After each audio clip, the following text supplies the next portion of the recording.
For decades, the United States and Japan shared a unique bond through cars. Japanese vehicles became a staple on American roads, valued for reliability and efficiency. This wasn't just about imports. Japanese companies built massive factories in the U.S., employing thousands and introducing new technology. The partnership evolved into a deeply integrated system, with cars designed, built, and sold by a workforce spanning both nations. However, concerns grew over the trade imbalance, as the U.S. bought far more from Japan than vice versa. In 2024, the trade deficit with Japan reached nearly $70 billion.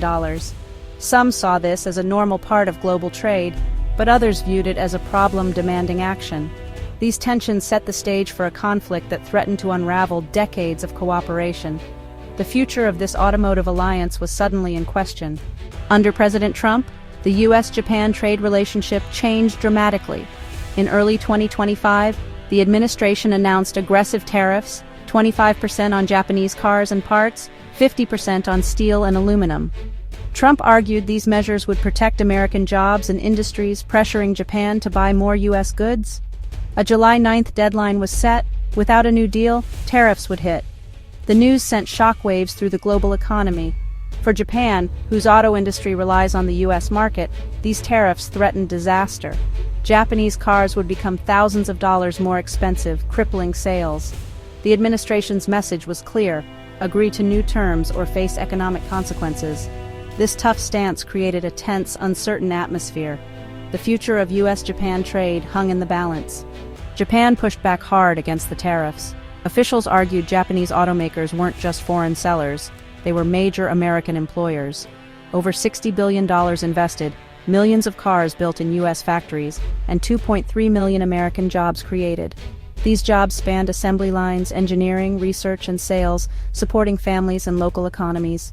Japanese plants in Kentucky, Ohio, Tennessee, and Alabama produced more cars in the U.S. than Japan exported directly.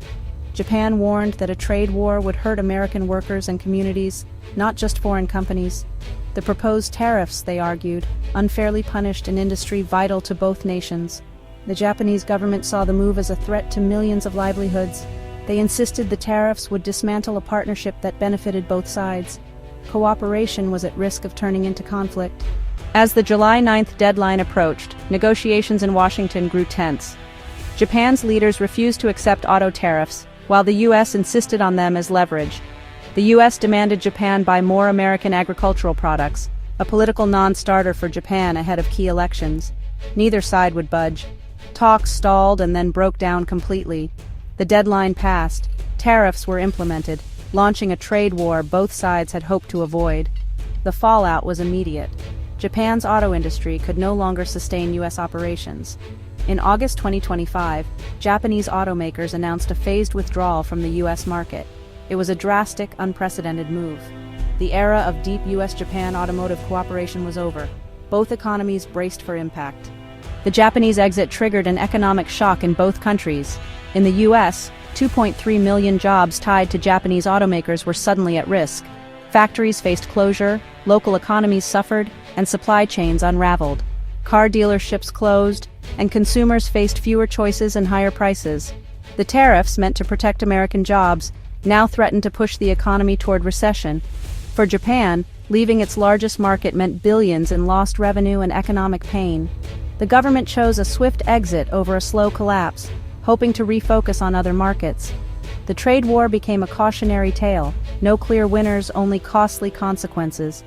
Instead of strengthening the U.S. economy, the tariffs dismantled a vital industry. In a global economy, actions meant to punish can end up hurting everyone.